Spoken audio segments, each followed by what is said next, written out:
In 1977, a small factory in Colvin, Leicester got to work on something that would change the lives of countless people.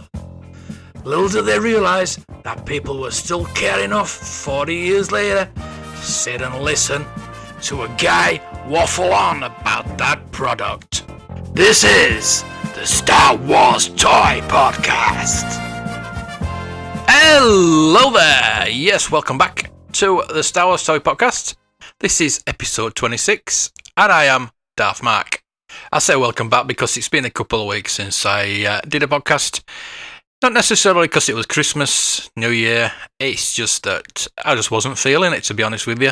And I'd rather give you good content and be very enthusiastic about it. I don't think you know the difference, to be honest with you, but there you go. And before we start the podcast proper, I just want you to know that this is a Star Wars friendly zone. No negativity against anybody. Well, maybe Hasbro and eBay now and again. But they are love-hate relationships because if it weren't for them, we wouldn't be collecting. And I went to see The Rise of Skywalker 1 minute past midnight on opening night. And I have watched every episode of the first season of Mandalorian. But we're a toy podcast. I am not going to talk about those. I'm not going to review those. But I'm never going to review any media related to the films. Apart from games and sometimes books. Because they are collectibles. And we're a toy and collectibles podcast. And from time to time I'll have interviewees on. And may discuss certain aspects and may have polar opposite opinions on such topics as reproduction, customs, things like that. And it's always going to be a discussion, not an argument. So no negativity on this podcast, ever, with each other, with each collector. I want all collectors to get on. If you are a newbie and you have that daft question that people keep saying to you are daft questions, I am here to answer any questions, however daft they are. That is why I do this podcast. It's my goal to get more people into collecting Star Wars, because we're losing collectors all the time, and it's usually to petty reasons, apart from if they're deceased, of course. Well, as you can tell, this is going to be a rambling, maybe a ranting podcast today. I'm going to clear your palate now with this. The Star Wars Tracker Report. Yes, you thought you got away with it, didn't you? Well, I'm going to give you a break this time because we've actually got 3 trackers, but I'm just going to do the last one. There was nothing specific or exciting, really exciting, in the last 2. So I'm just going to do the Christmas period one from the 21st to the 27th of December. I did ask on the last podcast for people to let me know whether they still did like the tracker, if it's just a lot of boring numbers, or if it's of any interest to you. What I'm going to do is going to put a poll up on my Twitter account and see how many people actually still listen. Well, firstly, listen to the podcast, as I have been away, so I might have lost a few listeners. But if you still want the tracker as a segment in the podcast, or you just want me to talk about the toys, I do find it myself very interesting. I just keeps up on the latest prices and what's going, what's being sold. And then sometimes you learn about something you didn't know about. That is a good thing about Star Wars collecting. There's always something there that you didn't know about. So the Christmas period, there was 515 items sold for a total price of £38,861. It's slightly down, but that's it's got to be expected, I suppose. So into the top 5 accessories now. The number 5 is a Death Star. The Star Wars A cardboard spherical Palatoy Death Star, to be precise. And that was sold in the United Kingdom, obviously, for £420. I say obviously. Sometimes you see them sold in America, some of the Canada ones. Number 4, we have Dagobah Action Playset, which I bought recently. It was sold in Canada. It was a Canada Empire Strikes Back 8 Dagobah scene. And that was sold for $560. It does say in the listing it's a super rare find, but it's not sealed and the foam has started to disintegrate. Even my Dagobah playset still got the foam. And a quick look on the tracker shows me that the minimum price for one of these is £48. The average is £137, and the highest is £433. 32, which is that one. This is in the last 3 years. And even though there's only been 7 in the last 3 years, it's still high price to pay for something that's not sealed. I have seen one on eBay sealed for £500. Not a Kenner Canada one, it's just a normal Kenner one. But I suppose it really matters if you are a Kenner Canada collector. So before we carry on with the tracker, I'm just going to give you a bit about Kenner Canada. We've talked about Meccano before, and this relates to that, I would have thought, with the French side of it. Like most countries around the world, the Kenner line of toys had a large influence on children in Canada. Kenner Canada, located in Toronto, Ontario, held the license for Star Wars toys in Canada from 1977 until 1985.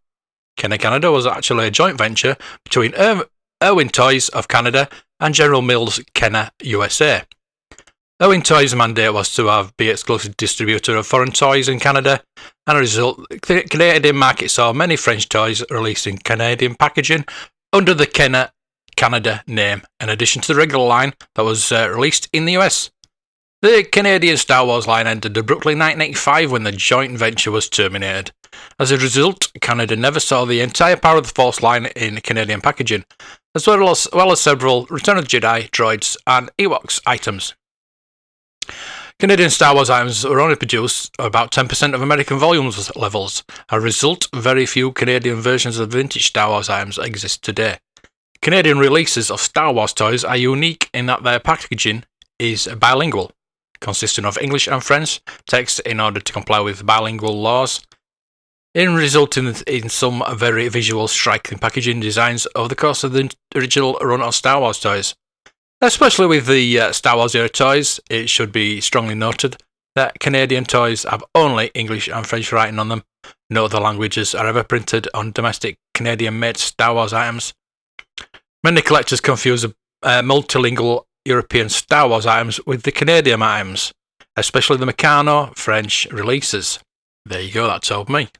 Canadian-made Star Wars items bear the Kenner logo with accompanying Kenner Canada address. In addition, Canada also receives many other non-Kenner items that have been exclusive to the Great White North, such as several plush items made by Regal Toy Inc. Although Canadian items have English printing on one side and French printing on the other, a lot of the items mainly show the unique French side. The English side of the Canadian items hardly differ from the American versions. So there you go, a little bit of history about Kenner Canada. This show is very educational, if not totally entertaining. So back to number 3 on our list is a snowspeeder. Kenner Empire Strikes Back C, blue background, sold in the United States for $750. Number 2, we have a Tatooine skiff, very nice. Kenner Power of the Force A Tatooine scene, sold in the United States for $800. And number 1, we have another snowspeeder, AFA 80 this time. Kenner Empire Strikes Back C, blue background, sold in the United States for $3,490. Looks like somebody got some money for Christmas. On to the top 5 loose figures now. Number 5, Lando Calrissian, White Teeth, AFA 75, Lily Leddy, sold in the United States for $250. Number 4, we have AFA 85 plus Boba Fett. Kenner, sold in the United States, $299. Number 3, Luke Skywalker fanboy with brown hair, a POC version, sold in Spain for £359. Number 2, we have a Biker Scout, PBP, again sold in Spain for £410. And at number 1, we have a Rebel Soldier Hoth Battle Gear, a PBP, again sold in Spain for £415. It's like somebody in Spain is having a clear out. On to the last category now is a top 5 mock figures. At number 5, we have a C-3PO Kenner Star Wars 12B card, sold in the United States at $560. Number 4, we have a Rebel Soldier Hoth Battle Gear, Palatoy Return of the Jedi 70B, sold in France. French again, €508. Number 3, we have Luke Skywalker Imperial Stormtrooper outfit, Kenner Power of the Force 92A, sold in the United States for $595. Pretty cheap. Number 2, we have a Luke Skywalker X-Wing Pilot AFA-80 Kenner Star Wars 12A card. Sold in the United States, $599. But at number 1, we have a C-3PO UKG-85, a Palatoy Star Wars 12A. Sold in the United Kingdom for £530. That is a bargain. And reading the details, vintage Star Wars Palatoy C-3PO, unpunched, mint on card, graded. Gorgeous example, graded by UKG, 85%, 85, 85, 90. Unpunched, crisp, and completely flat. This has been in my collection for 25 years. Wow, I wish I'd have seen that one. So there you go, that's your Star Wars Tracker for this week. If you want to join in the fun on the Star Wars Tracker, or if you've got a collection you want value in, head over to www.starwarstracker.com. Penny for your thoughts. So, as I said earlier on, it's going to be freeform talking Star Wars toys. What I'd like to start off with is a little notification about our auction on the 23rd of January this year at Hanson's Auctions in Derby. A lot of my collection has gone into that. My life-size Darth Vader is down there. A few of my bits and pieces. There are a lot of collector items, collector Star Wars items, a lot of carded figures, loose figures, everything down there. So if you're looking for a bargain, I'd head over to www.hansonsauctioneers.co.uk. I don't know if the catalogue is live as yet, because the period has been extended to the 9th of January for entries. So if you listen to this before then and you want to get something down there, you can either go down there to Derby or you can contact me and we'll sort something out. I'm on Twitter at Star Wars Toy Pod, or email me blueharvesttoys@gmail.com. I want to talk about auctions actually at the moment. As you know, the biggest toy auction place in this country is Vectis up in the northeast. There's obviously Hakes in America, and I think the Star Wars auctions are big business at the moment, especially Hakes. I don't know how they're doing it, but they're doing it really well. There was I interviewed the prop store people later on last year, and they had their auction, which was just mainly toys, and it was a very, very, very good success. I'm trying to get them up on a follow-up interview, and if they're considering any future auctions. But as you know, I'm a Star Wars expert. It's not my words. It's what I've been called in an article that I wrote. It got mashed up and it went to over 120 different newspapers and local papers and things like that. They put me down as a Star Wars toy expert. So it's not my words, it's theirs. But I'm a freelance toy expert, mainly focusing on Star Wars, obviously, because of this podcast. And that's what I know the best. I know a lot about toys because I used to have a toy shop, a vintage toy shop. So I put me onto everything, really, and I'm open to any auction places or any auction houses or antique places or magazines that need articles writing. I'm there for you. Again, you can contact me at the same places. If you've listened to this podcast, you know I'm quite knowledgeable, and if there's something I don't know, I will read up about it and find out. Now, Charles Hanson got me on board as a Star Wars toy expert after I bought a Palatoy Boba Fett from one of his auctions, and I emailed him and he rung me back and invited me down for a meeting, and he kind of offered me a job, which is still up in the air. We're waiting for what happens with this auction, to be honest with you. So if you've got anything that you want to put in, please let me know. But that's by the by. I really need a job like that, to be honest with you, and I'm looking forward to working down at Hanson's. I might have to relocate down there, but this podcast will still happen, obviously. But the thing is, it's quite disappointing that I came up with all these advice to help him out with the auction, and it's not taken anything on board, unfortunately. I did want to have a Star Wars auction the week the Rise of Skywalker actually came out, where the hype was massive, and it would have been a really big sale.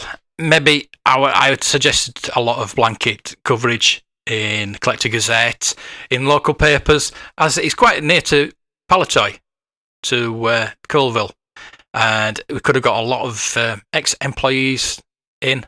I had a word with a few of them when I was down there, and they were willing to come down, but nothing ever happened like that. It was the 100th anniversary of Palatoy as well, so we could have bigged that up as well. Maybe got a lot of Palatoy stuff in. But that didn't happen, unfortunately. Hopefully this auction will be really good. I'm looking forward to it, going down there. I'm hoping that I'll be working down there. I will be definitely working down there on the 23rd, if you ever want to pop down to Etwall and come meet me. I know this is a shameless plug, but it's my podcast, I can do it. I have to have some perks out of this. So we didn't have the auction when I wanted it. It was pushed back to their usual toy auction. They do one every couple of months. It was surprising that Sotheby's had a toy auction, a Star Wars toy auction, the week before, and that did very well. I do have a backup plan if it doesn't go the way I want it. I'm going to go freelance. I do a lot of freelance stuff already, so I think I'm going to go run my own business, be a toy expert, go around the country working for all different auction houses. The thing is about auction houses at the moment, a lot of people are wanting to pay the fees. They're the 15% plus VAT, so you call it 20%. And then there's a buyer's fee as well.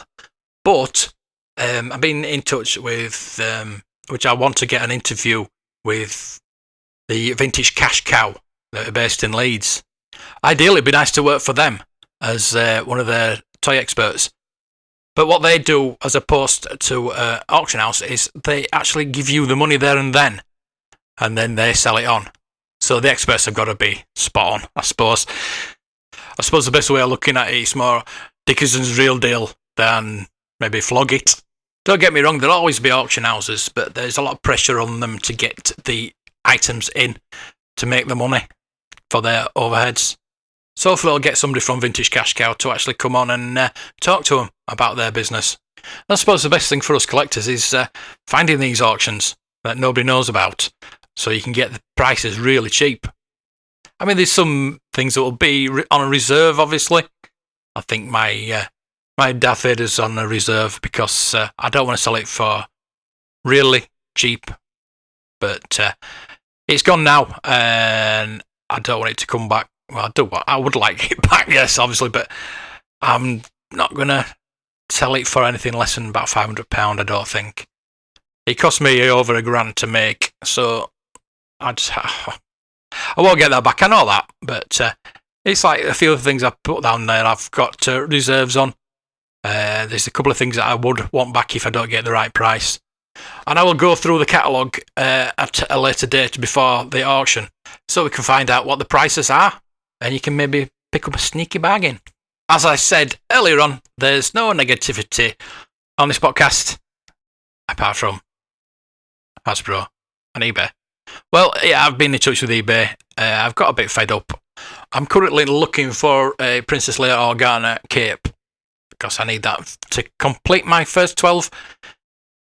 I went on eBay. Yes, I can get them for about £30. I don't want to pay that much. I can get like a damaged one for £10 or something like that. But there's just so many fakes, reproductions. It's just like finding a needle in a haystack. I put something on Twitter up to eBay about one seller was selling all the weapons individually for nearly as much as you pay for the proper thing.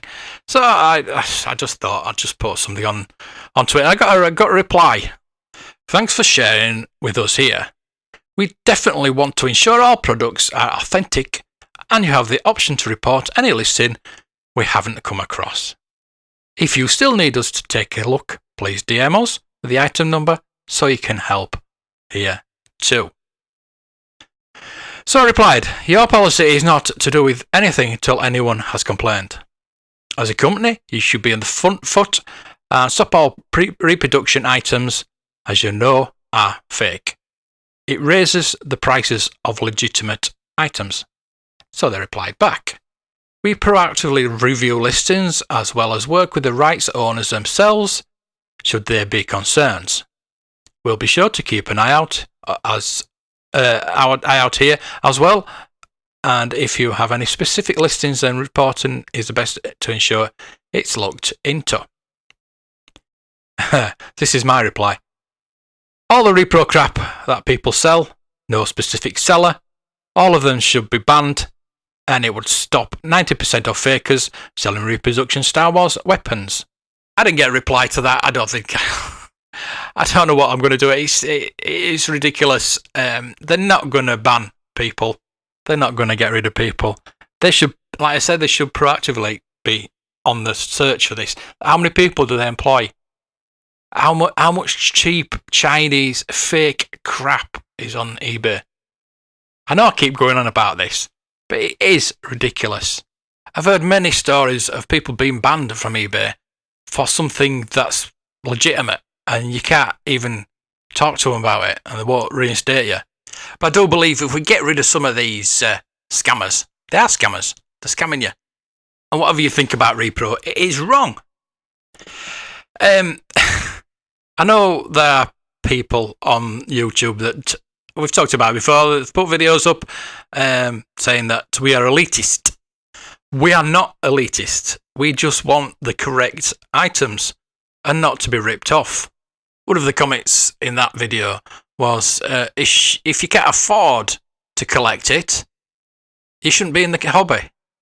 Which, from a certain point of view, is true. If I wanted to collect Aston Martins, which I'd love to, but I can't afford. Now, I wouldn't go buy a Robin Reliant and put a bloody Aston Martin shell on it, would I? I'd want the legitimate item. And at the risk of going on and on about repro, it's just a nasty business in the collecting community. And if we got rid of some of these people that they can't be making a boatload of money off these reproductions, I'll be surprised if they made enough money to pay back for their 3D printer, let alone these people who get moulds for their custom figures and things like that. Customs aren't as bad, I know, but it's the weapons I'm concerned about at the moment. And I'm not too blinkered to think that these are just going to go away. Certainly not overnight and probably ever. But if eBay had stopped people selling on their platform, like they say they are supposed to do, no counterfeit items, which you go to any page on eBay, you know as well as I do that everything. I wonder what percentage of things are counterfeit on eBay. It might be worth finding out. Might be worth getting them on the podcast from eBay. I might reach out to them and see what I can do. Anyway, that's enough about eBay. They've had enough advertising off me.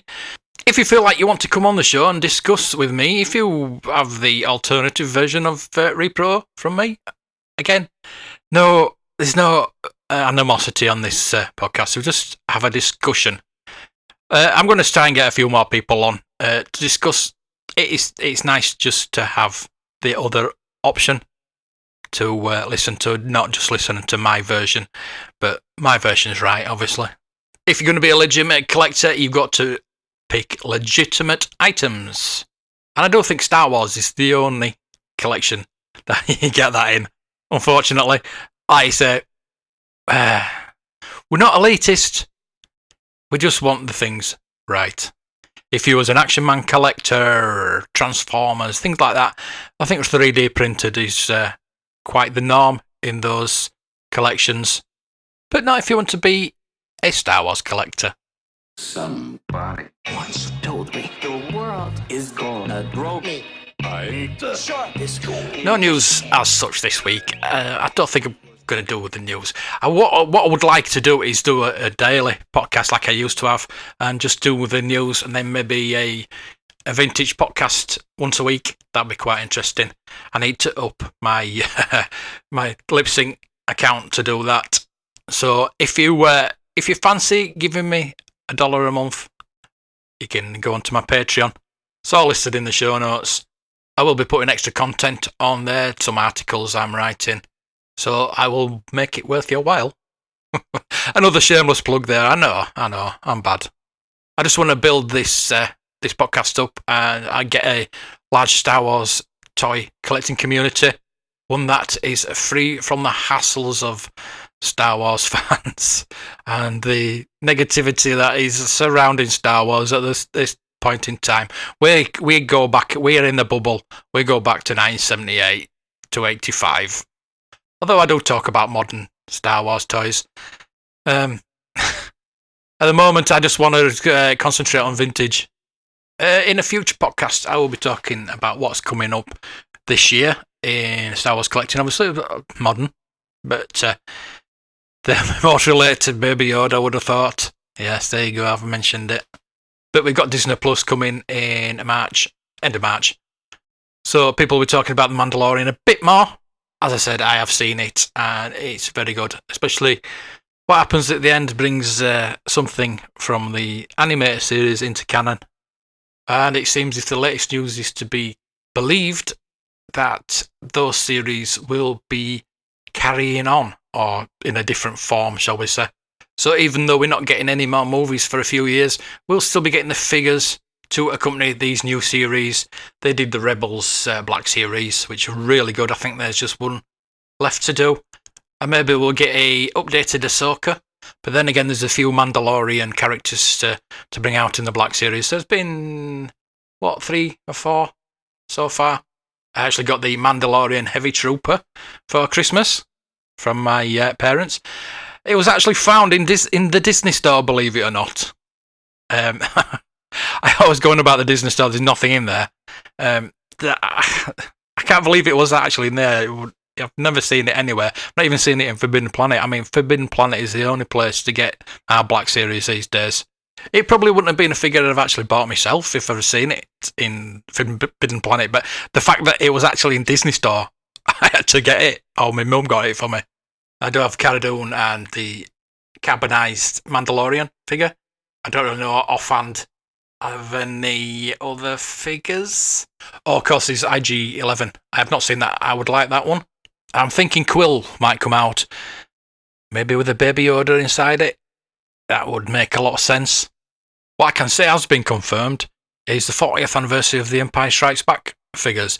You remember the Star Wars 40th anniversary carded Black Series figures? They are doing 12 of the Empire Strikes Back ones, and some of them are quite interesting, shall we say. So what we've got is another Darth Vader, another Chewie, another R2, a Snow Trooper, Luke Jedi Pilot, which we already got on the Star Wars card, but that was an exclusive. I'm not sure if that's going to be a repack, or it could be in the Snow Speeder as a vehicle. That'd be quite interesting. Luke Bespin, of course, that is the one I'm definitely going to get, even if I don't get the lot that I want, definitely. A Luke Dagobah training, which, why don't you just give him the Bespin robes and be able to take the jacket off? I don't know. Maybe it's quite an easy repack for him. Boba Fett, obviously. We did have that on the Star Wars card, which was a Comic-Con exclusive. An AT-AT driver, a Han Solo Bespin, a Leia Hoth, a Yoda, which would be really good, and a Rebel soldier on Hoth. What's quite surprising about that is the amount of Lukes we're actually getting. And no Lando, another Vader, another Chewie, unless Chewie comes with a backpack, and then a 3PO will be coming later on with the detachable limbs. That'd be quite good. No Lobot, Ugnaught, or even Bounty Hunters. The Bounty Hunters will be an easy repack for them. I wonder if they're actually coming in a set of 6. That'd be quite cool. Of course, there's all the Comic-Con exclusives to come out as well. I'll keep you posted on that. So with that bombshell, I'm going to end it this week. If you have anything you collect over the weekend or the week, let me know. I want to see what you actually buy, and let us know where you're buying it from, because finding Star Wars figures these days are few and far between. So share out the love, and I will let everybody know. So until next week, may the toys be with you. Just one more round, friend, then homeward bound, friend. Don't forget me in your dreams. Just one more song, friend, And then so long, friend. The nights get shorter, it seems. Just one more rhyme, friend. Yes, it's a crime, friend. But you know time, friend. Time can fly. So it's good night, friend. Good night, but not goodbye.